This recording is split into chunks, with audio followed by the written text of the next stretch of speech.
Hello guys, welcome back to my channel.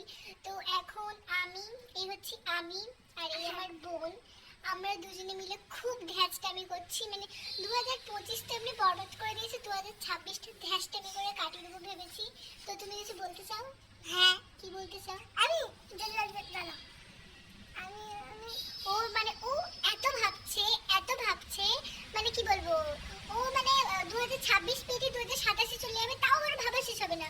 2028-এর এই তারিখে এসে ও মানে বলবে হ্যাঁ আমি এটা ভেবে পেয়েছিলাম, এখন আমি বলছি। আর কিছু? হ্যাঁ, কি বলবে?